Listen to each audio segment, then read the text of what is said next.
The landlord was unlocking the doors when Paul Johnson arrived at the Cubbit Arms. Paul ordered a pint and sipped at it. He didn't have to wait long for Edward Case to show up. Paul recognised him instantly. He'd seen him on the telly.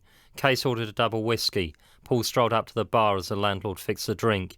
"Evening," Paul mouthed. "I saw your Channel 4 special on the new vulgarity in pub culture last week. It left me deeply depressed. What on earth can we do to stop the erosion of our national heritage?" The answer, Case sighed as he stretched his 6'3" frame, is a strong government which will represent the interests of the British people and their culture in the face of incursions from multinational capitalism and the world Zionist conspiracy. It's not simply a question of the erosion of our pub culture. It's the 4B2s corrupting our youth with multicultural schooling. We need a government which is prepared to kick multinational interests out of Britain and confiscate their assets. A government which will return to traditional values and instill in the British people a love of order. "But that sounds like fascism," Paul protested. It is, Case retorted. "But you've got to understand, fascism has been given bad press. You've been brainwashed by the rantings of lefty teachers and a liberal media. Think about it. Wouldn't you like to eliminate socially undesirable elements from society? Wouldn't you prefer a world without queers? A society where you wouldn't be continually looking out for your arse?" "I don't know," Paul replied. "My girlfriend says if I just express my true feelings, then I get on much better with fairies." "Of course you would. Once you'd killed a few, you'd have a far more relaxed attitude towards them. Come home with me and I'll introduce you to the glories of my sweet Nordic culture." Case poured his guest 100 pipers before excusing himself. Paul lounged on the leather sofa. The furnishings were expensive but betrayed a lack of taste. Upstairs, Case was grooming himself in the bathroom. It had been a long time, too long in fact, and Case was not going to let another opportunity pass him by. The recent divorce had been humiliating. To have one's own wife stand up in court and denounce you as a homosexual was not a pleasant experience, and more so if the allegations were not true. It was not as if Case could have licked and fucked lovely male arses when he was sober. No, he had only slipped when he was drunk, as he was now. To prove to himself that he was indeed heterosexual, he had refrained from gay sex for at least 2 months. Edward was very proud of the original SS uniform he'd slipped into. He felt it lent him an air of dignity. He had a peculiarly strong love of the boots and leather gun belt which he polished with fetishistic care every Sunday. Paul was standing by the bookcase, leafing through a translation of Mein Kampf, when Case made his entrance. Edward pulled Paul against him and pushed the boy down against his crotch. He took out his cock and ordered Paul to swallow it. Paul obeyed, simultaneously horrified and fascinated. As he sucked, his revulsion turned to pleasure. The action activated million-year-old genetic impulses buried at the centre of his cortex. When Case shot off a wad of liquid DNA, both men experienced a thrill of orgasm as a return to the primitive unity of the swamps. After this, Paul found himself spread across the sofa with his pants and trousers around his ankles. Paul could feel the Nazi's hard-on against his legs and gasped with pleasure when the cock was eased into his sphincter. The pounding in Paul's arse metamorphosed into an orgasm that hit him like a wave. It was as if years of longing and repression had been swept away. The encounter left Paul both exhausted and satisfied. He was tingling all over and could not lift his face from the stuffed leather in which he'd buried it during the act of coitus. Paul wasn't sure how long he lay on the sofa. Case had showered and changed his clothes and was suggesting that Paul go and clean himself. When Paul came down from the bathroom, Case poured him a strong coffee. Both men were sobering up. Paul was silent, brooding, unsure what to make of his recent experience. "What's on your mind?" Case inquired. I'm not, am I, gay?" "No," Case assured him. "You're not queer. We were both drunk. People often do things out of character when they're drunk. You know that." "I suppose I'm straight, but how can I be sure?" Paul was demanding.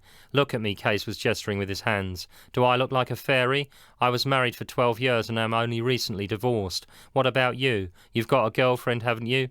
"Yeah." Paul didn't sound fully convinced this entitled him to heterosexual status. "Well, there you are. We're both heterosexuals," Case insisted.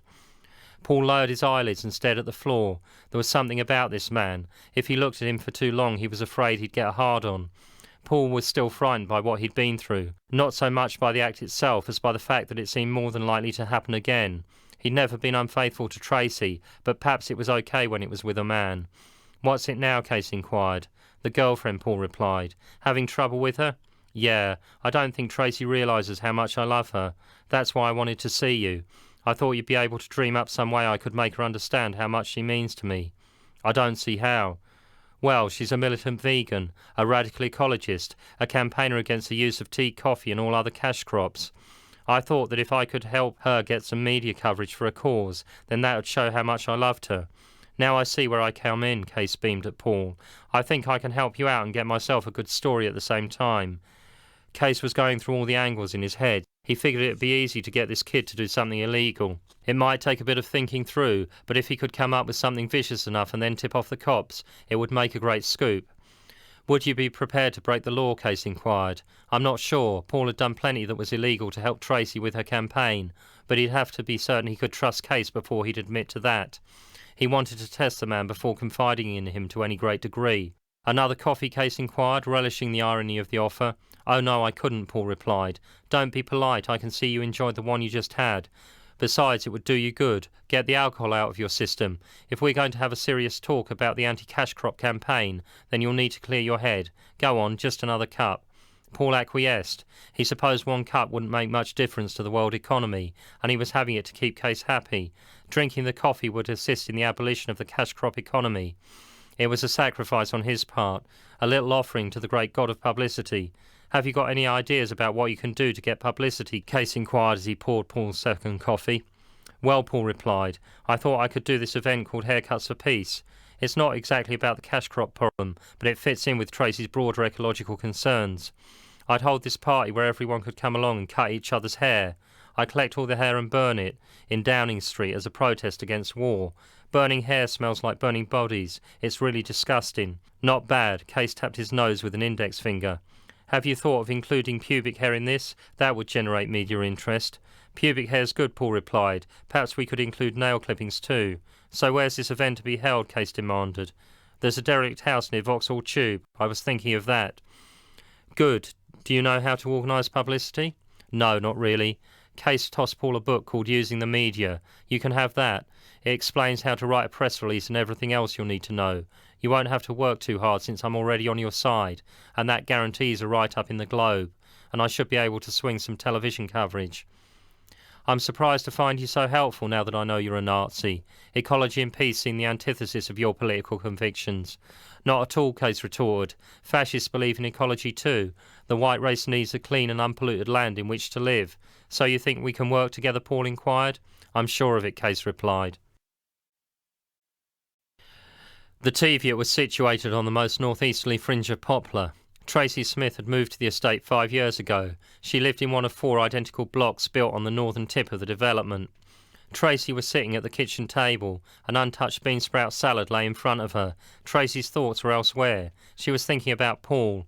She'd always loved him but felt he didn't really appreciate the fact. As a result, he was forever dreaming up new schemes to prove to her how much she meant to him. She knew already. Tracy loved Paul, but recently had felt an intense need for extra headspace. She knew she had to ring some changes in her relationship with Paul. Her problem was knowing how to set about doing this. Tracy shifted her weight and got up from the chair. She was sick of being indoors. The argument she'd had with Paul was the last straw. She put on her jacket and headed for Swayton Road. Catfish answered the door, and of course Paul wasn't in. She was invited in anyway and for some reason accepted. Chickenfeed was brewing a pot of herb tea. He offered Tracy a steaming mug of mint tea and she accepted gratefully. My new band has started gigging, Catfish announced as Chickenfeed slipped out of the room. Where you played, Tracy knew music meant a lot to Catfish.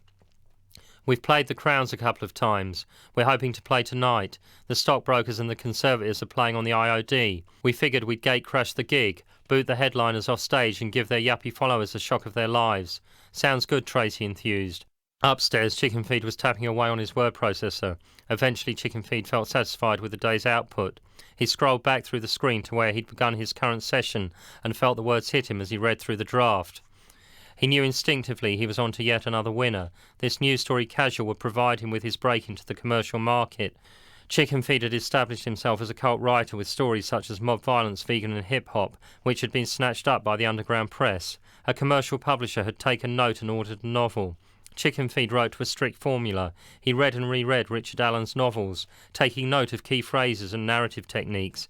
Then he set to work on his own book, incorporating the Allen style but updating it, referring to fashionable brand names and the latest trends.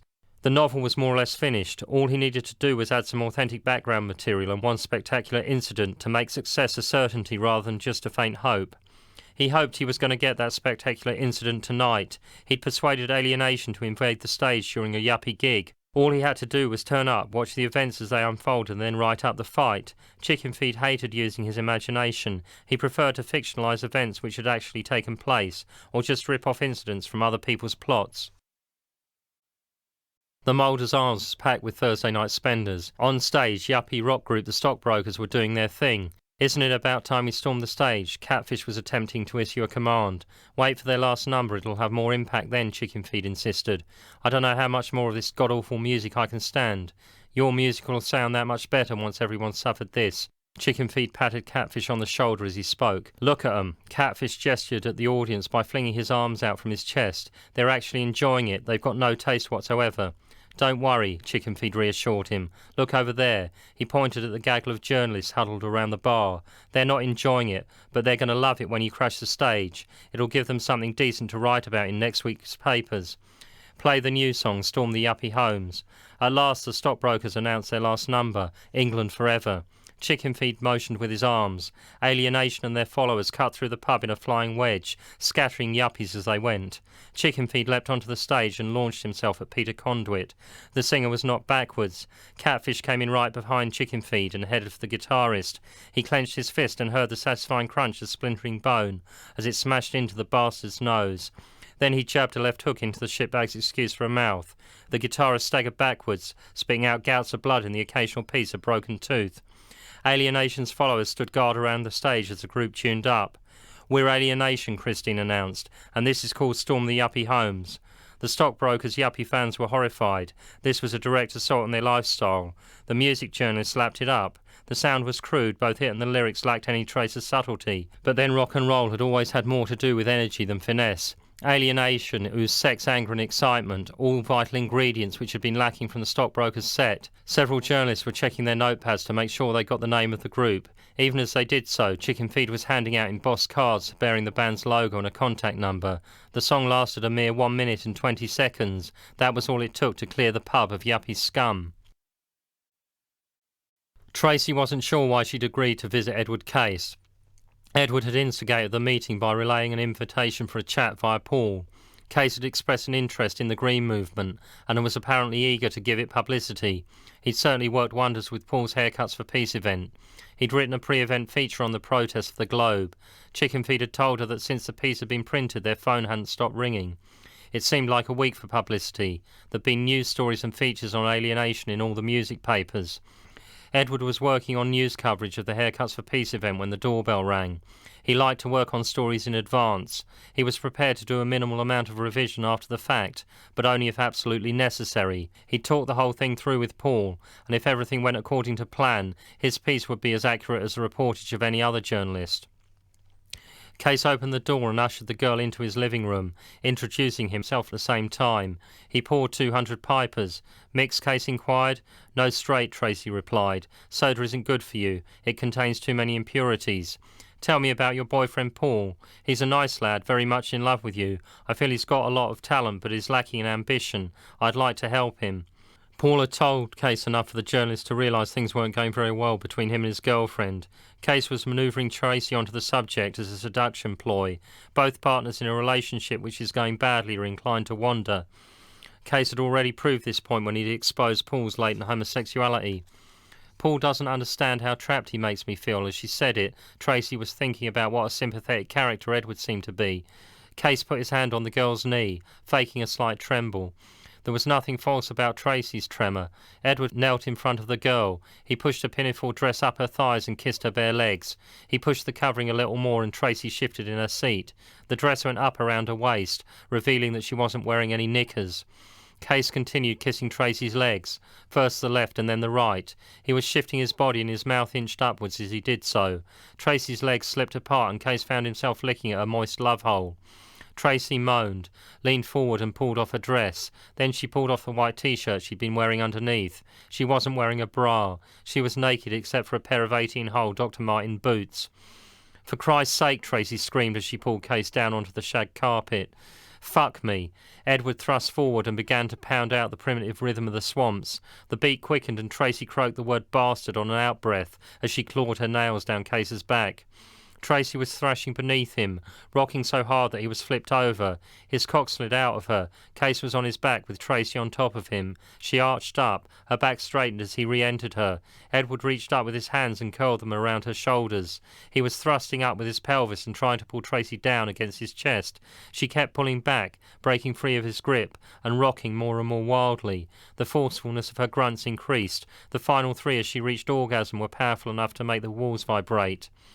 It was 5 minutes before the two perverts had recovered sufficiently for pillow talk. "We should run through the stuff you came here to discuss," Case announced breezily. "Publicity for the deep ecology and anti-cash crop movements," Tracy shot back. "I've thought of a good way of getting front-page coverage, but it's illegal." "What is it?" Tracy demanded.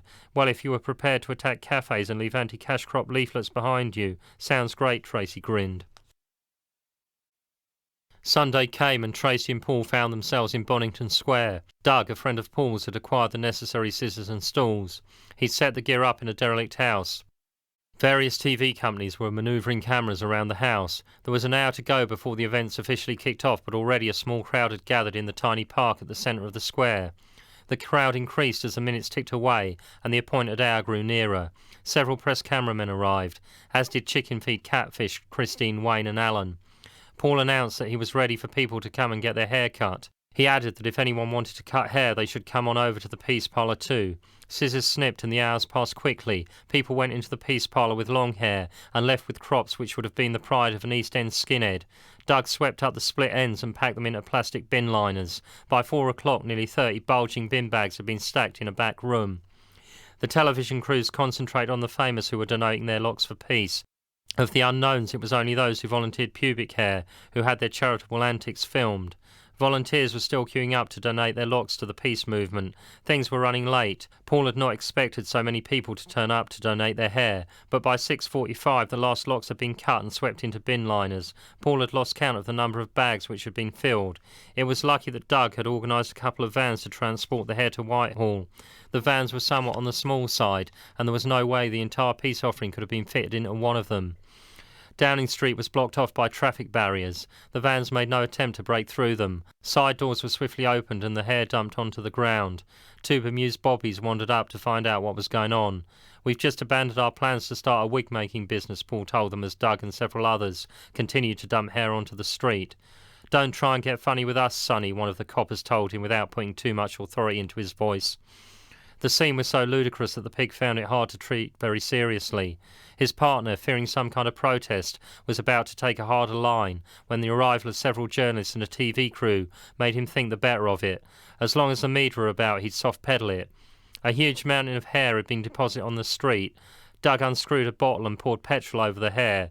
Paul struck a match and tossed it onto the pyre. The cops realised there was little point in trying to douse the fire and jumped back from the flames.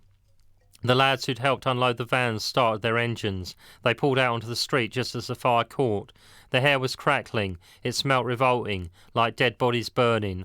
Paul and Doug moved over to the journalists. The coppers were raging for a fire engine. "Peace," Paul was saying, "is not simply a matter of abolishing war.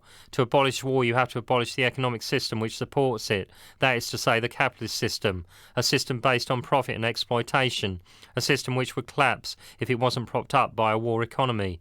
"But why this form of protest?" one of the reporters inquired. "In my opinion," Paul's monologue was cut short by a hand on his shoulder. "You're under arrest." "My only crime, officer," Paul replied, "is to protest against an order which places profit above human community." "Save it for the judge," the policeman told him. "Right now you and your mates are going to take a trip down to squad headquarters." Paul, Doug, Dave and John were in and out of the nick in just under an hour. Their activities had aroused the interest of London's many journalists. The media spotlight made the cops nervous about holding them for any longer than necessary. There was no need for prolonged questioning. It was an open and shut case. All the cops did was take a statement from each of the lads. They all admitted dumping hair on the edge of Downing Street and then setting fire to it. There were police witnesses to cover everything. The pigs checked up on the names and addresses they'd been given. Then they let the peace protesters go, saying they'd be back in contact with them once they decided whether or not they were going to prosecute. "Tell me," a female journalist asked as the four activists emerged from the police station, "is it true you all took part in a nude orgy before leaving Vauxhall and setting fire to the hair?" "No," Paul replied. "But I'm told that one of the TV companies has it on film," the reporter insisted. There must be some mistake, Doug suggested. But if you're willing, maybe we could all go back to your place and indulge in some bedroom athletics. Maybe you've got some friends who'd like to come too. Why did you do it? Another reporter demanded. So that you scumbags would give a little coverage to the massive social movement which is organising against the war machine. It was one of those warm spring days which fool you into thinking summer has arrived. The sky was a brilliant blue, and the sun had chased away the Victorian ghosts which haunt Soho. The aroma of coffee drifted out of Old Compton Street's cafes and bistros. In Enrico's, the sun streamed through the large plate-glass windows, giving the cafe a light and airy feel, despite every last seat being occupied by a lunchtime customer.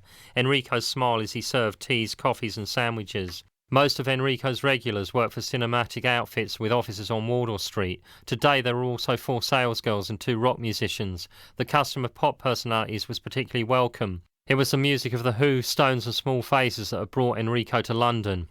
Enrico was serving coffee to a girl who sold T-shirts in a boutique across the street when 7 shadows fell across the snack bar. His wife Maria, who was wiping a table, let out a short gasp. The intruders wore ski masks and were armed with baseball bats. Case led the group. He lashed out with his baseball bat and there was a sickening crunch of splintering bone as it smashed into Maria's skull. Blood spurted from the woman's cranium. Case lashed out again as she went down. Her head snapped back and she was dead before her body hit the floor. Tracy swung her bat against a table, sending crockery flying. Christine laid in at the counter. Terrified customers were showered with glass as a display case disintegrated. Alan and Wayne stood guard at the door as Chickenfeed, Catfish and Case waded in against the tea-swilling scum. Chickenfeed let fly with his fists, and an art student slumped unconscious in his seat. A 35-year-old tourist backed against a wall. His hands clawed the plaster. Case had him trapped. The bat caught the American close to the heart, breaking 3 ribs. He slid to the floor, his face a study in agony. Catfish pulled one of the rock musicians up by the hair and slapped him around the face. The red wheels were in stark contrast to his anemic appearance. Christine and Tracy set to work on the kitchen, smashing machinery and throwing crockery to the ground. Case was laying into another customer, repeatedly smashing his baseball bat over the man's head. He continued with the assault for several minutes, even though his victim had died from the very first blow. Catfish decided enough was enough and grabbed Case by the shirt collar before proceeding to drag him out of the cafe. He barked an order, instructing the others to follow his lead. Catfish had concluded that Case was a maniac. He'd pulled him out of the cafe to prevent any further deaths.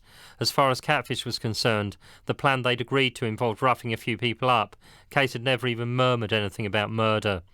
As they left, the raiders smashed the cafe's plate-glass windows and scattered leaflets in the street. You came to a public place to drink tea and coffee. Cash crops that the International Monetary Fund has ordered third world countries to grow and export so they can pay off their debts. Instead of being used to grow luxury crops of the West, every available acre of land should be used to grow food for the hungry. Drinking tea and coffee makes you responsible for the deaths of millions. Morrissey and Mark Armando. The vegan vigilantes made their getaway in a couple of VWs they'd parked in Soho Square. Alan, Wayne and Christine headed for Richmond Park. Tracy, Catfish, Chickenfeed and Case drove east to Epping Forest. I thought you went a bit over the top with the violence, Tracy chided Case as they drove along Euston Road. It was necessary, Case replied. If you want decent publicity, you've got to kill a few people. I don't know if I can go along with that, was Tracy's rebuke. I did it for you, Case protested. I didn't have the slightest interest in veganism or ecology until we got it together. I'm prepared to risk a murder rap to help you achieve your political aims, and all you can do is moan. In Richmond Park, Alan was crying. Christine and Wayne were doing their best to comfort him. They were pretty churned up themselves. The picnic they brought with them sat uneaten. They didn't feel in the least bit hungry. Christine and Wayne would have gone for a drink in a pub, but Alan was too hysterical. They didn't want to push their luck. Every time Alan screamed, he didn't have to kill them. Christine would French kiss him to keep him quiet. She'd continue snogging until he calmed down. Then she'd wait for the next bout of hysteria to come on. Neither she nor Wayne were particularly happy about what had happened, but they both understood that the only thing they could do was to keep their mouths shut. Neither of them wanted to get done as accessories to murder. Chickenfeed had persuaded them to take part in the raid. He'd said it was for a good cause, that however it went they couldn't lose. If they got away with it, great. If they didn't, it would be good publicity for the group. Even if they got caught, the penalty for a first offence was unlikely to be more than a fine. They could start a defence fund which would raise money and get them publicity at the same time. Chickenfeed was some manager. Both Christine and Wayne understood that Chickenfeed hadn't counted on Case being a psychopath. Edward was a friend of Tracy's, and no doubt she persuaded Chickenfeed to go along with the scheme. Everyone knew he was in love with her. After hearing the first news report, Paul made his way to Tracy's flat. He had his own set of keys, and when his knocks failed to elicit a response, let himself in. He waited impatiently for Tracy to come home, only popping out to buy the evening papers. Splashed over the front page of the Chronicle was the headline, "Vegan Terror." Paul preferred the recorder's snappier summation, "Espresso Massacre." The facts were pretty much the same as those given on the radio. As far as Paul could tell, the cops didn't have any leads. Paul read through these articles, laughing at their appalling inaccuracies. He was about to put the radio on to listen for further reports about the attack when Tracy arrived home. "I was so worried about you," Paul said. "I'm okay," Tracy reassured him. "Edward was a bit zealous and killed a couple of people. Catfish hauled him out of the caff to stop him killing a third. He seemed to think the deaths would ensure better publicity." "He was right," Paul sighed, pointing at the open newspapers. "But I wish I'd never introduced you to him." "There's more reasons you'll wish that than you can imagine at present," Tracy replied, grim-faced. "Look, all I know is I don't want you mixed up with Case anymore. I can't live without you, and I don't want to see you sent down on a murder rap." "I've been trying to tell you about Case," Tracy sobbed. "I know all about him," Paul replied irritably. "He's a nutter. There's nothing more you need to tell me." "Yes, there is," Tracy protested. "I've been having sex with him." Paul's jaw dropped. "You won't see him again." "I love you both," Tracy whispered. "If you love me, you won't see him again." Paul's voice was no longer tentative. Tracy kissed him on the mouth. "I want to go on seeing both of you," she whispered. "He's evil," Paul hissed. "He steals people's girlfriends." "Please, Paul," Tracy was almost crying. "I'm not your property. You don't own me. No one can steal me from you." "Bitch," Paul screamed as he rose and hauled Tracy up with him. Paul was pulling Tracy towards the door, and she was pulling as hard as she could in the opposite direction. Suddenly, Paul pushed Tracy in the direction she was pulling. She tripped over and sprawled on the floor. Tracy began to sob. It was the fact that Paul had been violent rather than the few bruises she'd received that hurt her. "I'm sorry, I didn't mean it." Paul was bending over her, helping her to her feet. "Are you okay?" "I guess so," Tracy replied. She sat down. "I don't know what came over me." Paul sounded as if he was choking. "I love you more than anything. I've got no future without you. Forgive me." "It's okay," Tracy reassured him. "Paul," Tracy pleaded as his hands began to hitch up her skirt. "Just hug me. I've had too much for one day. I just don't want sex." Paul must have heard the words, but he behaved as if he hadn't, or if he had, that they simply didn't make sense. Tracy resigned herself to what was happening. He wanted reassuring. He wanted something physical. She'd let him have sex, although her heart wasn't in it. He pulled down her knickers. Tracy knew what was coming next. Paul was so predictable. He lapped at her pubic mound. A little sex juice began to flow. Emotionally, the last thing Tracy wanted was a fuck. She forced herself to make a few grunts. These only served to encourage Paul in his misapprehension. Tracy was not enjoying this thing at all. Paul pulled off Tracy's t-shirt. She didn't resist. She didn't help any more than was necessary. She just lifted her arms and shifted her body weight as required. She didn't pull at Paul's clothes. She gave no sign that she wanted him to take them off, but he took them off anyway. Paul was on top of her, kissing her. He was passionate and her response was mechanical. She was nowhere near orgasm. Paul came once, but he wouldn't be satisfied until Tracy came too. "What's the matter?" he demanded as he kept pumping away. "Don't I turn you on any more? Are you too busy thinking about your new boyfriend?" He'd put the thought into Tracy's mind. She thought of Edward, imagined that Paul was Edward. She was thrashing about now, enjoying it, screaming. "Fuck me, for Christ's sake, put some effort into it," she hissed. Paul was excited too. He'd almost come to believe she was bored with him, but he only had to look at her now to see this wasn't true. Tracy's arms were bent up around her head. Beads of sweat were glistening in her armpits. Paul put his head down and began to lick the salty fluid. His hands went up and caught hers and pinned her arms above her head. Tracy was thinking of Case. She was imagining it was Edward making love to her, that Paul was Edward. She knew that if Edward had turned up and ordered her to have sex with him in front of Paul, she could not have refused. These thoughts of Edward set off a DNA-encoded chain reaction. Tracy's orgasm set off Paul's. Paul was imagining they'd reached a peak from which lover and loved one can never jointly return. "I bet Case can't make you come like that," Paul was smirking. Paul was unable to sleep. He kept thinking about that bastard Case, about the fact that Tracy had refused to swear an oath of loyalty and fidelity. She'd gone as far as insisting that she'd go on seeing Case. He kept wondering whether Tracy was asleep or if she was just pretending. If she'd promised to be faithful, Paul reflected, they'd both be sleeping well. She didn't understand how good he was to her. She was just selfish. That was her problem. Paul got up and dressed. In the kitchen he rooted out a bottle, a box of matches, a hammer, a screwdriver and a piece of rubber tubing, then left the flat. The estate was quiet and there were plenty of cars parked up on it. Paul filled his bottle by siphoning petrol out of a tank. Then he scraped the words, "Use public transport, you bloated scum," into the paintwork of several vehicles. He went up to a Capri and placed his screwdriver against the windscreen. He banged the end with his hammer and knocked a hole through the glass. It didn't make much noise. Paul repeated the operation on a further 5 cars. He poured petrol through the holes in the windscreens. He had to siphon off more fuel in order to carry out this operation. Then he walked back to David's house and took the lift to the 8th floor. He opened Tracy's front door and left the tools and bottle on her kitchen table. He also left a note to say there'd been petrol in the bottle. Paul walked out of the flat and along to one of the cars he'd prepared. He leaned over the motor and dropped a lighted match through the hole he'd knocked in the windscreen. There was a whoosh of flame which scorched his hands, face, hair and jacket. The box of matches caught fire and Paul dropped them on the bonnet of the Cortina. Paul ran in the direction of the canal and clambered over the brick wall which separated it from the estate. As he panted along the towpath, he heard the Cortina exploding. He hadn't thought things through very well. There hadn't been time to set 6 cars on fire and make good his escape. Once Paul reached home, he shut the front door behind him and, breathing heavily, leaned back against it. When his breathing had slowed, Paul went upstairs. He could see the light was on in Chickenfeed's room. He went in without knocking. Chickenfeed was working at his word processor. "Christ, you look rough," Chickenfeed said as he turned and faced Paul. "I'm not badly burnt," Paul grinned. "Any chance of a drink?"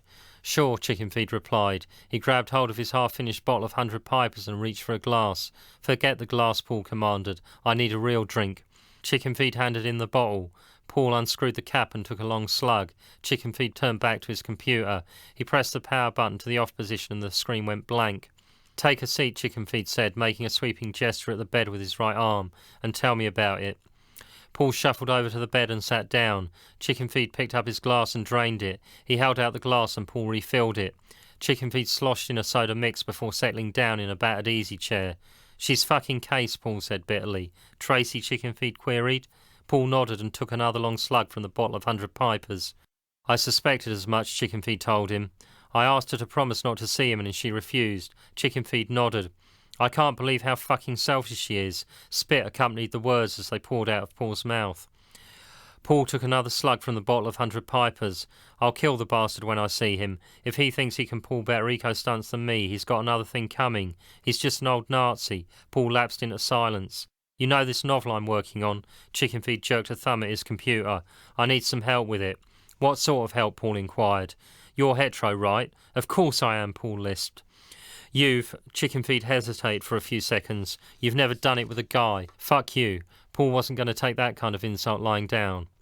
"You know I'm bisexual?" "No." Paul was genuinely surprised. "Well, in this new book, I want to recreate my first sexual encounter. It was with my next-door neighbour, a middle-aged bloke," Chickenfeed explained. "The trouble is, it's so long ago that I can hardly remember it. I thought if you'd let me plate you, then you could tell me what it's like getting it from a man for the first time." Paul took another slug from the bottle of 100 Pipers, almost draining it. He was lost for words. "Well, think about it for a few minutes," Chickenfeed suggested, hoping the whiskey would weave its magic spell. Paul tried to force his thoughts into something resembling a logical structure. While he certainly wasn't queer, he did want to help Chickenfeed, and his encounter with Case had left him with a much more objective view of gay sex than that held by your average straight. It was unlikely Chickenfeed would find anybody else as suitable for a blowjob. It was in the cause of art, and that first time he'd made it with Case had been so extraordinarily pleasant. Chickenfeed wasn't bad looking. In fact, Paul decided he fancied him. "Okay," Paul slurred. Chickenfeed didn't need a second invitation. Within seconds he was on his knees. Paul felt Chickenfeed's hands on his flies. His excitement increased as the zip came down and Chickenfeed's fingers massaged his length. The member stiffened. Chickenfeed put his mouth around it. Chickenfeed sucked, chewed and swallowed. At first he could think of nothing beyond the fact that Paul's cock had recently been inside Tracy. There were probably still traces of her sex juice on it, but these thoughts were abandoned as his genetic programming took control. The two men were no longer in Bow but out on the mudflats. It was hot, dark and humid. The earth was a body and they were part of that body. Lava hissed in the distance. Then an even older genetic memory seized control of their heaving unconsciousness. They experienced Paul's orgasm as a digital recording of the first star exploding. "How was it?" Chickenfeed demanded. "I need to know for the book." "Pleasant," Paul slurred. "Very pleasant." Paul swayed and then he slumped on the bed. He'd passed out. Chickenfeed wandered through to Paul's room and lay down on the empty bed. As he did this, he was thinking about Alienation. If the group hit the charts, his 50% management fee would be big money, and if he could use Alienation to promote war between rival youth cults, then sales of his book were likely to skyrocket. Alan would have to go. He was cracking up, couldn't take the pace. He'd do for another month or two. Chickenfeed would time the sacking to gain maximum publicity. Perhaps Alan could be persuaded to commit suicide. Such a stunt would pay dividends in terms of press coverage. Chickenfeed wondered who he could get in as a replacement. If the worst came to the worst, he could fill in himself. He knew the rudiments of the basest craft. Catfish could teach him anything else he needed to know. Christine had taken Alan back to her place on Hackney Road. Alan lived in Whitechapel and she suggested they head there, but he'd not wanted to go home. She hadn't been thrilled at the prospect of taking him back to her pad. It was easier walking out of his flat if she got fed up with him, much easier than getting him out of her shared house. He'd been pretty weird since the attack on the caff, withdrawn and not speaking much. Christine had already talked to Chickenfeed about sacking Alan. She couldn't pack him in until he'd been thrown out of the band. He could be replaced easily enough. Good bass players were to a penny, and Alan wasn't even a good musician. He'd only got into the group because he was her boyfriend. He'd had plenty of gigging experience, but before joining Alienation he'd always been in no-hope outfits. Christine sat on the bed drinking chamomile tea. Alan was drinking lager. Christine finished her herb tea. Alan opened a second can of lager. His hand was on Christine's thigh and she was predicting that once he'd finished boozing he'd manoeuvre her backwards onto the bed. Alan didn't even put the can on the floor. He simply dropped it. He put his lips against Christine's and his left hand against her right shoulder. His right arm was around her waist. He pushed Christine and she fell back onto the bed. Alan went down with her. Christine let Alan undress her. She sprawled across the bed as he undressed himself. There was no indication that she wanted him to get naked. Alan didn't take the hint, didn't notice she was finding the whole thing mechanical and boring. Alan reached down with his hand and found a clitoris. He massaged it and Christine juiced up. His lips were against hers, his tongue in her mouth. Normally Christine's tongue would have found its way into his mouth at some point. Alan was too wrapped up in his misery to wonder why Christine made no response whatsoever. Alan shifted his bulk and Christine's legs spread beneath him. They'd done this a million times before. To Christine's mind it had become all form and no content. Alan didn't notice. Alan beat out the primitive rhythm of sex. Christine could feel the rhythm and knew that it had lost its magic. If only Alan could work in some changes, some variation which would excite. It wouldn't take much. He need only shift his position. Alan came quickly. He rolled off Christine and fell into a doze. Christine lay awake listening to her soon-to-be former boyfriend snore. Tracy Smith was late, but Edward Case refrained from commenting on this as he hung up her coat. "100 pipers," Case suggested. "Why not?" Tracy grinned. Case padded to the drinks cabinet. He poured Tracy a straight, sloshed soda in with his whiskey. Edward handed Tracy her triple. He sat down beside her. "I've a confession to make," he told her. "Really?" Tracy kept her eyes on the fire. "It's the only thing standing in the way of our love. Once I've told you this, I think everything will work out." "Oh." Tracy wondered if Edward was going to tell her he was a Nazi. It wasn't such a big deal since she knew anyway. "The first time I met Paul," Case was saying, "I had sex with him. Can you forgive me?" It would be a bit hypocritical if I didn't. Somehow Tracy wasn't surprised. "After all, I'm still bedding him." "There's something else too." Case was amazed at how casually she was taking it. "Until very recently I was a fanatical Nazi. My informant told me you were still a rabid Hitlerite." Tracy's eyes remained on the fire. "How could you love me if you thought I was a racist bigot?" Case wanted to know. "I don't know," Tracy replied softly. "I didn't understand your Nazi fanaticism, but I figured it couldn't have a permanent hold on you if I loved you. I thought maybe I could help you see the error of your ways." "You have," Case said, clasping her hand. "I've burnt my SS uniform." "Good," Tracy replied. Top literary critic Elizabeth Cranshaw eyed her find. Chickenfeed had blue eyes and bulges in all the right places. "Tell me about the sex in your books," Elizabeth was asking a leading question. "It reads like it's all written from experience." "You're joking," Chickenfeed laughed. "I haven't been in an aeroplane since I was 12. All the stuff about being an elite member of the Mile High Club and making it with stewardesses on the way to international games is pure fantasy. It's what I'd like to get up to, rather than an accurate reflection of my sex life." "Really?" As she said it, Elizabeth got up from her chair and moved over to the leather sofa on which Chickenfeed was sitting. She put her hand on his knee and pressed her mouth against his lips. Elizabeth wasn't wearing any underwear. She hitched her skirt around her thighs. Chickenfeed's mind was a blank screen as he entered the site of her mystery. There was no conscious decision to beat out the primitive rhythm of sex. There was no choice. It was inevitable. There was a pounding, and it might have been the rushing of blood through veins. It might have been the crashing of waves on a volcanic beach. It was a primal rhythm. It was a heterosexual couple fucking, the swamps all around them, warm and lush. Chickenfeed was there on the beach, the first amphibian to crawl out of the sea and feel the chill of the wind on his skin. Elizabeth had descended to the depths of the ocean. They turned over during their love-making. Chickenfeed was now on top.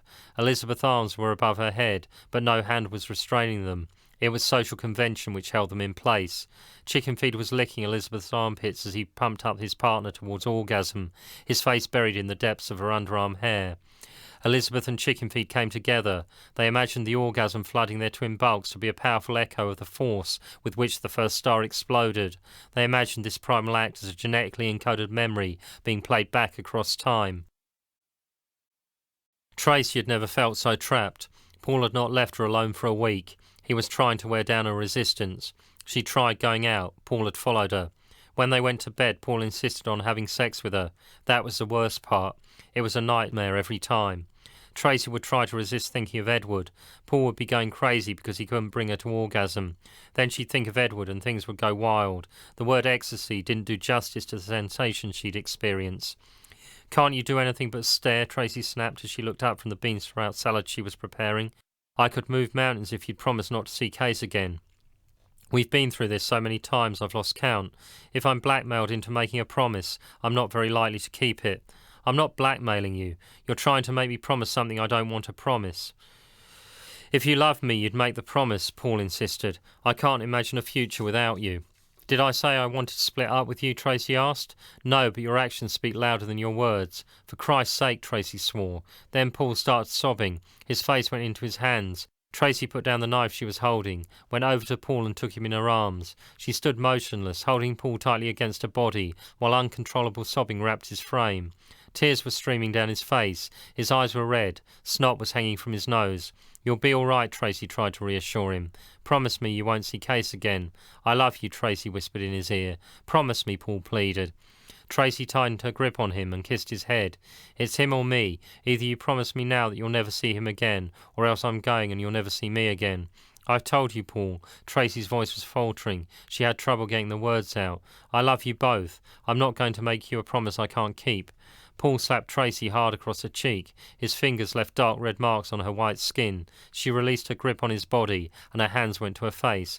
Paul shoved Tracy away. She staggered backwards. Her legs buckled beneath her and she fell to the floor. She was still lying on the floor 10 minutes after she'd heard the door slam as Paul left the flat. The 10 Bells was as hot and steamy as a sauna. Sweat dripped from the walls and ceiling. T-shirts and leather jackets stuck to bodies which were jammed so close together that it was almost impossible to move.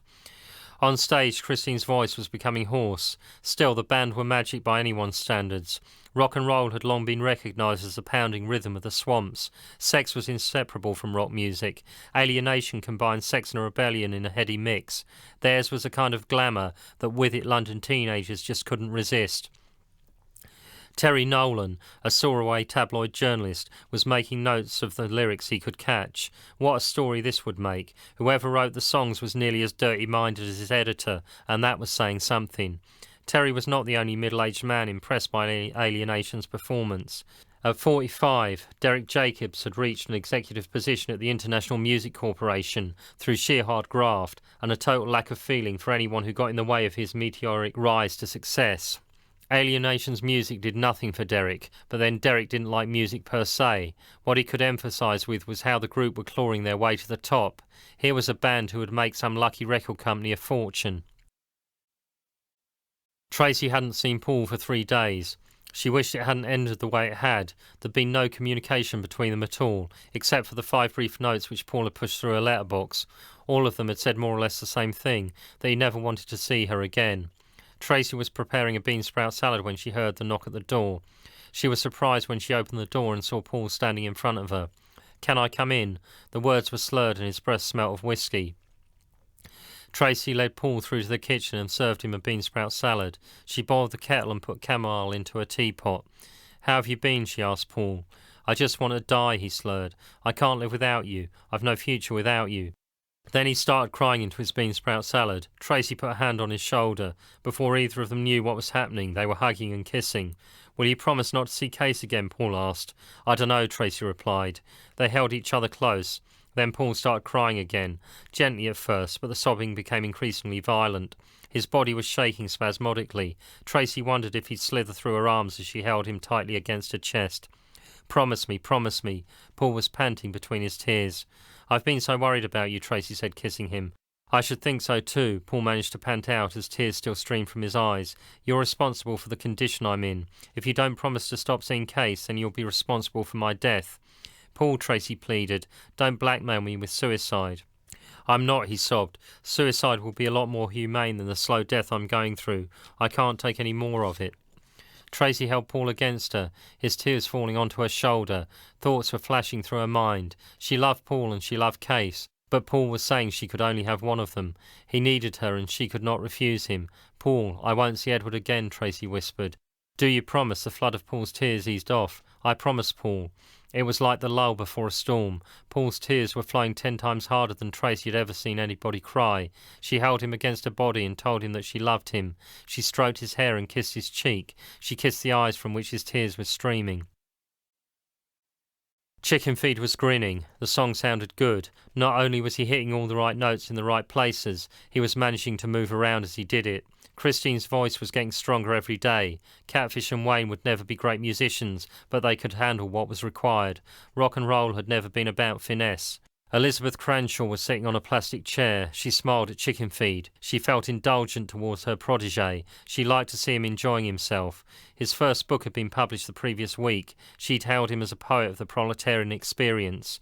Reports from the shop said Casual was selling like hotcakes. Chickenfeed had almost completed the follow-up, Yo Boy. Somehow he still found time to manage the band. He was also learning the bass runs to all the group's songs. Alan didn't know it, but when the opportune time arose, Alienation intended to give him the boot. Chickenfeed was preparing to step into his shoes. OK, Chickenfeed was saying, we'll run through towards a gay communism one more time, then we'll knock off for today. It's OK for you, Wayne complained, but we've got to have a rehearsal with Alan this evening. Don't knock it, Chickenfeed reproached him. We're all going to be stars. If you can just hang on until after we finalise this contract with IMC, then we'll sack Alan at a time when the move will gain us maximum publicity. But why do we have to do the support tour for the Judas Freaks with him still in the band? Christine was demanding. Because, Chickenfeed persisted, we've got plenty to keep our names in the papers. We're going to save sacking Alan until there's a lull in the publicity. Alan Peters, lead guitar and voice with the Judas Freaks, watched Alienation run through their sound check. He was impressed. They were tight, fresh, had a lot of energy. If he'd been a disinterested observer, he'd have become a fan. But since he saw himself as a rival, he was worried. Bloody worried. This mob would blow his band off stage. They were a new breed of rocker, bringing a much-needed breath of fresh air to a stale and jaded music scene, a phenomenon likely to dash his own musical ambitions. Alienation's sound was good, too good. Peters walked over to Fred, the PA man they'd hired to do the sound on this tour. Fred, Peters said softly, you're a great sound man. The mix you've organised for Alienation is just a little too good. Do you get my meaning? Fred understood. It was standard practice to give support groups a terrible sound, to fix it with the PA man for them to have a rough time with faulty equipment, which will be miraculously patched up by the time the headliners come on. Normally Fred wouldn't have worked so hard on the sound for a support act, but for this tour he'd received special instructions. I'd like to help you, Alvin. Fred's voice was shaky. Honestly, I would, but I've had orders. I'm giving you orders, Peters said coldly. I'd like to obey them, but I can't. Fred's face was creased by worry. Derek Jacobs told me to give this group a good mix. He said if he had any complaints from the band or their management, he'd personally ensure that I never work for an IMC act again. Derek could force me out of business if he felt like it. He's a mean bastard. I wouldn't like to cross him. Peters screwed his face into a mask of rage. He lashed out with his fist and heard the satisfying crunch of splintering bone as the blow connected with his victim's jaw. Fred staggered backwards, spitting out gouts of blood and the occasional piece of broken tooth. The PA man hit a wall and slid to the floor. Then Peters' boots went in hard. The agony as the steel toe-cap DMs rained in against ribs and skull was almost unbearable. For Fred, unconsciousness came as a much-needed relief. The Torquee filled quickly. Music industry types crowded the bar. Street kids whose curiosity had been aroused by déjà vu packed the area immediately in front of the stage. They'd read about the cult in the music papers and wanted to find out more. Provincial kids would take a while to catch on to déjà vu, but in the capital word was already out. There were, of course, many loyal followers from Hackney and Tower Hamlets, but déjà vu's most vocal supporters were from a North London suburb. The Finchley Philistines outnumbered their nearest rivals for Alienation's affection by nearly 2-1. Jed, the unchallenged leader of the Philistines, had lived in North London all his life. As a teenager, he'd gone in for squatting abandoned properties located in Stoke Newington and Stamford Hill. He'd lived out of Finchley for 5 long years, but eventually felt the need to return. The Merton malcontents were led by Claire Dixon, a 19-year-old nutter who craved all the excitement she could get. Whereas Jed made derogatory references to places north of Watford, Claire hated anything to be found north of the Thames. Her reputation stretched to Waterloo, and that was as far north as she deemed desirable. In her manner, people did what she said. As Alienation launched in their set, Chickenfeed was straining to hear the words. The mix was all wrong. You couldn't hear the vocals at all. Only a lip reader would have known that Christine was screaming, "Turn my mic up," instead of singing the lyric. The drums were drowning out the guitar and the bass was barely audible. On stage, the group were wondering why they weren't getting any sound on the foldback. Chickenfeed fought his way to the mixing desk. He knew Derek Jacobs had given the PA man, Fred, strict instructions that they were to have a decent mix. Fred wasn't at the desk. Toad, one of the freak's personal roadies, was controlling the sound. Chickenfeed shoved his way through the crowd. He caught Claire's attention, then Jed's. The noise was deafening, but Chickenfeed was able to make himself understood with gesticulations. He hardly had to do more than point at the mixing desk. The 2 gang leaders fought their way through the crowd. Claire reached Toad first. She slammed a right hook into his mouth. The roadie staggered backwards and slid to the floor, spitting out gouts of blood and the occasional piece of broken tooth. Claire had done all she could. She'd been determined to get to the mixing desk first and do over the roadie. She didn't have a clue about how the equipment worked. That was Jed's speciality. The Philistine came up behind her and pushed her out of the way. The band stopped playing. "There's nothing coming through on the monitors," Christine shouted. Jed didn't catch the first part of what she was saying, but he got the word monitors because he turned her mic up before she'd screamed it. Jed adjusted the foldback, turned up the bass, took down the drums. The band went into arsehole. It sounded a bit muddy, but at least you could hear everything. Jed made further adjustments to the instrument levels. The band was tight. Their confidence increased as the wonders Jed was working at the mixing desk came through the monitors. The group was scorching by the time they finished the song. The party was to celebrate the fact that Alienation had been offered a recording contract by IMC, and in particular the fact that they turned the company down. Other labels were interested. IMC were the most prestigious, but there was no way Chickenfeed was going to accept a measly 3% royalty rate. After all, he took 50% of Alienation's earnings as a management fee before the band even saw a penny, so he was going to make damn sure they got a fair whack when they put their names on the dotted line. The party was in Swayton Road. Catfish had locked his room. Books, records and clothes were disappearing from Paul's room at an alarming rate, but no one would have to worry about it until Monday. Paul had stuck to a long-standing agreement to go and stay with some friends in Norfolk over the weekend. Elizabeth and Chickenfeed arrived early. Elizabeth left after an hour, declaring that it was not really her scene. She decided to race off and meet some friends at Stringfellows, instead of staying until things started to swing. The Finchley Philistines also arrived early, the Merton malcontents even earlier. Tracy was there from the start. She was deeply depressed. Things with Paul just got worse and worse. If she hassled him enough, he'd leave her alone for a day or two. He claimed he understood her need for space, but any that she got she had to fight for. Tracy drained a glass. She poured another 100 pipers. Alan was sitting across from her. He'd hardly said a word all evening. She knew he was in a bad way. The deaths at the cafe had really shaken him up. She thought she ought to give herself up to the cops, but she couldn't bring herself to drop the others in the shit. She didn't want to see Case put inside. He'd be the one that suffered the most, and he'd commit those murders because he loved her. She wanted to make a full confession, but couldn't. She drained a glass and poured another 100 pipers. As she did so, she decided to get gloriously drunk. She needed some kind of release. Before long, Tracy was virtually legless. She was sitting next to Claire, trying to explain to the malcontent the problems she'd been having with her boyfriend. Claire couldn't hear what she was saying above the music and just looked bemused. Tracy didn't think about what she was doing. She put her arms around Claire and started kissing her. Claire accepted the situation and enjoyed the sensation as Tracy's tongue probed her mouth. She put her arms around Tracy and closed her eyes. Chickenfeed noticed the scene between Claire and Tracy. When Claire got up to get a drink, he plonked himself down where the malcontent had been sitting. Tracy put her arms around Chickenfeed and started kissing him. Chickenfeed couldn't believe it. This was what he'd been dreaming of for so long. When Chickenfeed led Tracy out of the room, most of those present assumed he was going to screw her. She was so drunk he was more or less carrying her. Chickenfeed had a hard time getting Tracy back to her flat. He carried her to the bedroom and proceeded to undress her.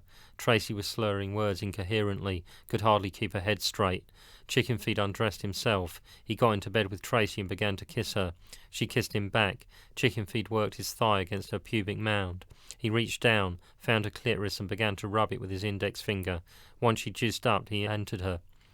Tracy liked the feel as Chickenfeed's cock plumbed the depths of her mystery, but she was too drunk to actively contribute to their pleasure. Chickenfeed managed to come, but there was no way he could bring his partner to orgasm. Tracy fell asleep. Chickenfeed got up and left, convinced that by the morning his sex partner would be so hungover she wouldn't even remember their one-night stand. Derek Jacobs was propping up the bar of the Cyclops Club. He loved seeing teenagers crammed into a seedy dive and fleeced of their money. Liked it even more when his own company had a stake in the operation. Chickenfeed was one hell of a mean bastard. He'd insisted on a 12% deal. It was unheard of for a new group. Only established superstars could demand such an outrageous royalty.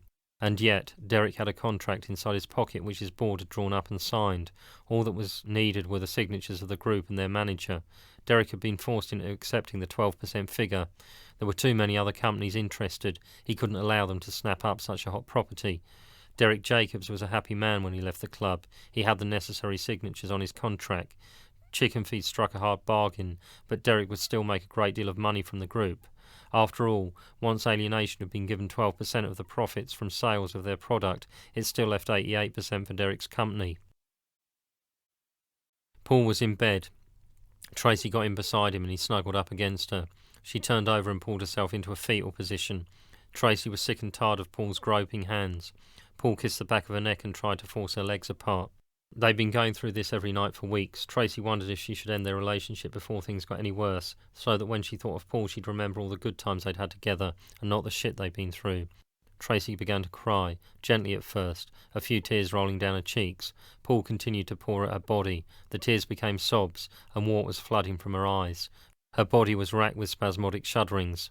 "What's the matter with you?" Paul demanded. "Nothing," Tracy choked out between her tears. "I can't lie here with you crying like that," Paul was insistent. "I want to know what's the matter with you." "Just let me get to sleep," Tracy sobbed. Paul yanked Tracy's shoulders, pulled her round so that she was facing him. She put her hands over her face. Paul pulled them away. "What's the matter with you?" Paul repeated. Tracy put her hands back over her face. Paul pulled them away again and held them in a vice-like grip. "You're not going to sleep until you tell me what's wrong." Paul's voice was hard. "I love you," Tracy sniffed, "but I can't handle a physical relationship at the moment." "Why not?" Paul wanted to know. "I can't explain it. It's just the way my body reacts." "Have you been fucking someone else?" Paul asked. "No." "Are you sure?" There was a note of menace in Paul's voice. "Of course I'm bloody sure." Tracy burst into a fresh wave of sobbing. "If I'd seen Edward a few times just to have a chat, I'd be a lot happier than I am now." "You bloody selfish cow," Paul screamed.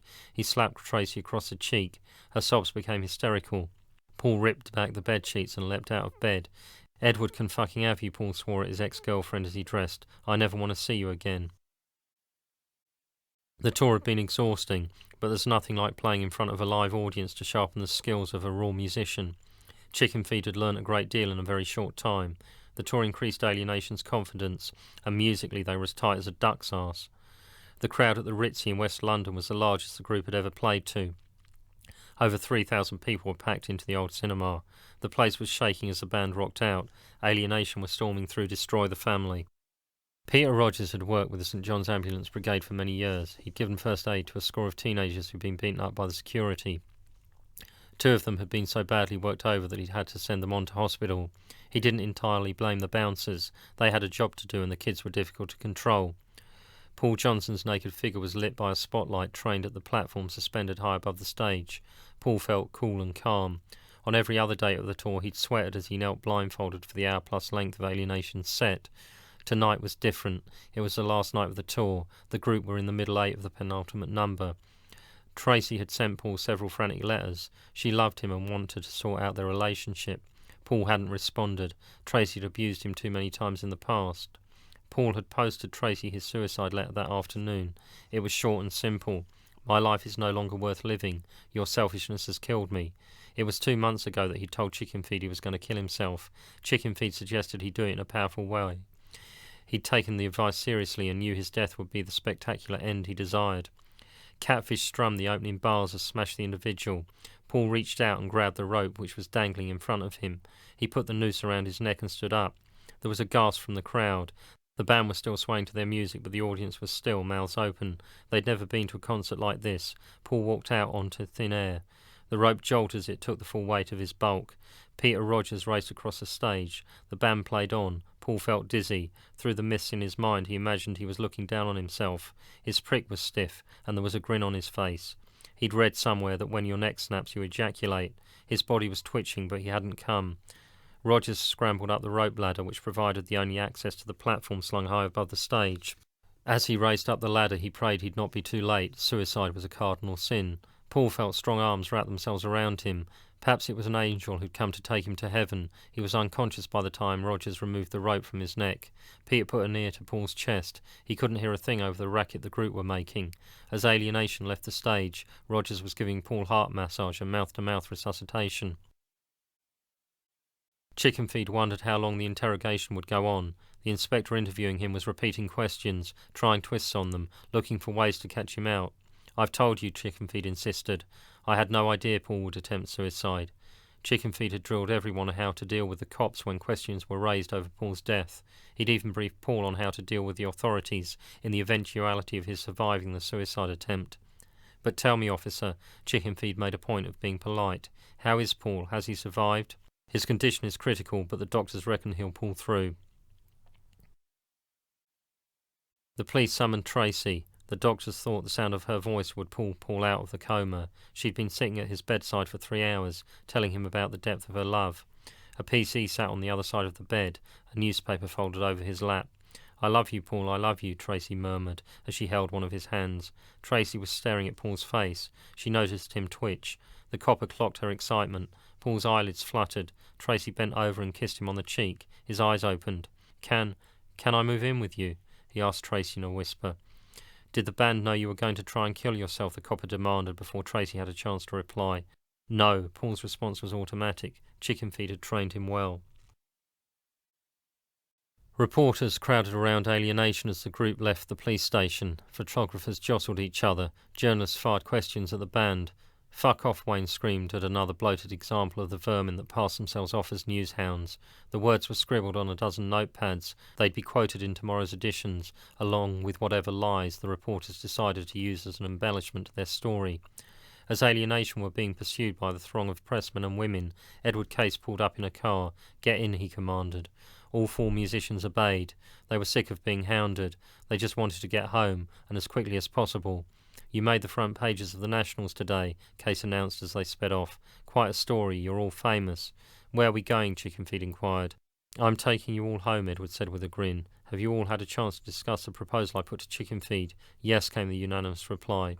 "And what's your decision?" Case wanted to know. "We were reluctant," Wayne was speaking for Christine and Catfish as well as himself. "But Chickenfeed won us round. This time we can't lose. If we're caught we'll become the most famous rock and roll band of all time. If we pull it off it'll be a blow against ecocide and we'll make a packet. The National Gallery is the perfect target." Back in the old days everyone had geared up more or less as they liked. But now, as Claire and Jed strolled along Merton Road, they were instantly recognisable as sorts, as followers of the Deja Vu rock groups such as Alienation and KU422. The clothes were cheap and conservative, the type of casual wear clerks and other junior office workers would buy off the peg from C&A or Marks and Spencer's. What made sorts stand out was the unusual colour combinations they adopted, most typically black and red. The Merton Marauders, a fanatical firm of Wimbledon supporters, had just clocked the 2 sorts. The Marauders were hardcore hicks, dressed in flares and tie-dyed T-shirts. Their leader, Dave Cosgrove, was in his late 20s and had followed the Dons from their days as non-league outsiders to cup-winning status. Until a few weeks ago, Dave and his firm of teenage hooligans had been casuals. The change came after Dave read a novel about soccer crews by Chickenfeed. Once hacks started churning out paperbacks about hooligans in expensive casual wear, it was time for a change of gear. The flares and tie-dyes had been chosen because they were cheap and out of fashion. Before he read Chickenfeed's book, Cosgrove had never heard of sorts. He'd suspected the cult was just a figment of the author's over-fertile imagination. The newspaper headlines of the last few days had put him straight about that.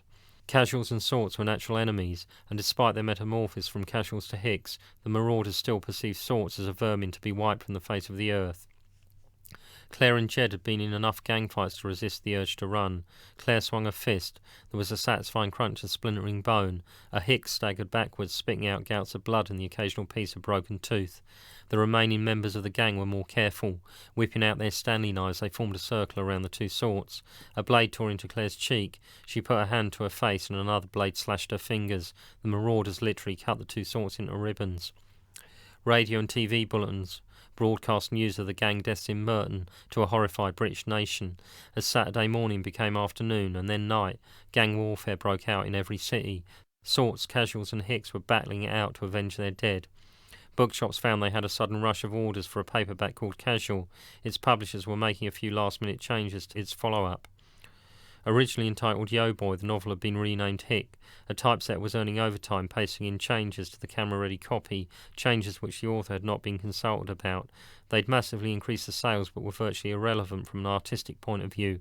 All references to sportswear were deleted, and descriptions of flares and tie-dyed t-shirts substituted in their place. The original cover art was scrapped, and a photographer was developing a series of colour prints of Hicks he'd taken less than an hour before. He was making a small fortune from this rush job. The Prime Minister was worried.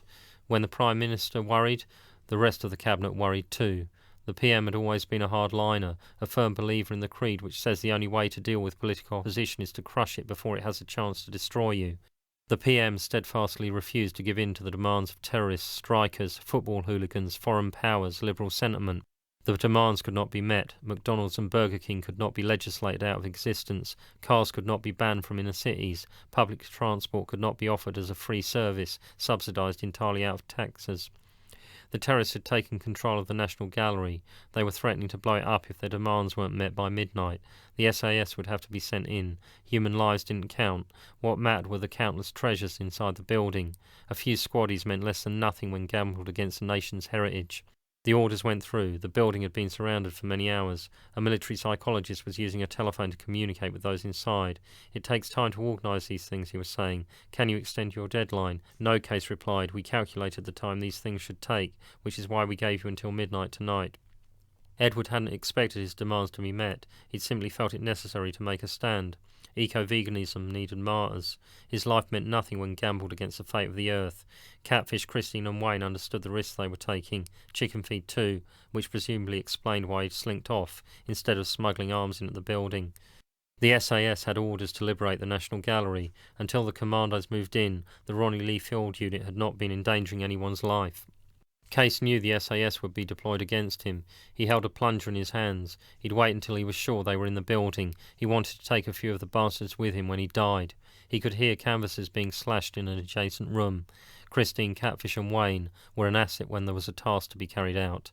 It was their help which had enabled Case to overpower the guards, but when it came to sitting tight, the three sorts had no patience. The SAS entered the museum by a rear window. Edward began to count backwards. 10, 9... The troops were fanning silently through the building, moving stealthily and with great speed. They met no resistance. 7, 6, 5. Case was muttering under his breath. There were shots in the next room. Case didn't bother to complete his countdown. He pushed the plunger home. The commandos were amazed at the ease with which they shot down 3 of the guerrillas. They were advancing on the next room when the blast flung them back. The charges were wired in a sequence. Masonry was falling all around the SAS unit, crushing them. The deaths would not worry the Prime Minister.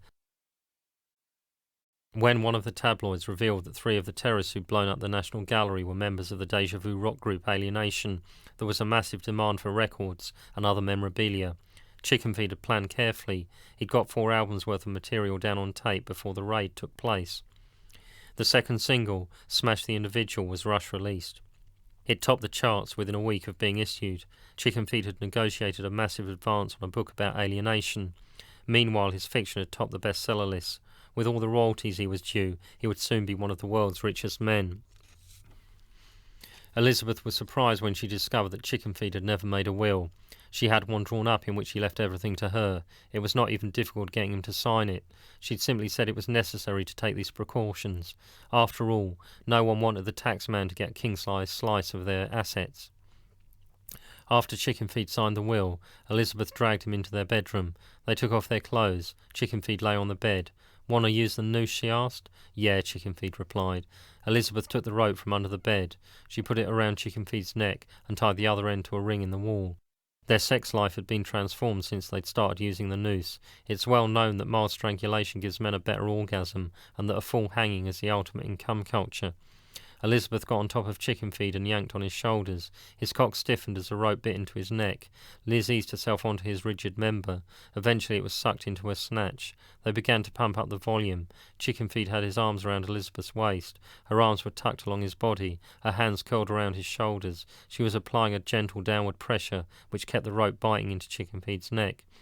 They pumped up towards orgasm. Chickenfeed was intent on taking Elizabeth as hard and fast as possible, determined to plumb the furthest recesses of her mystery. His body shuddered as the rope bit into his neck, and then the pressure eased as he thrust his cock deep into Elizabeth's cunt.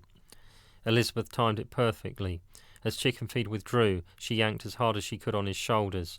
As the pressure snapped his neck, jism spurted from his cock, and Elizabeth could feel it flooding her insides.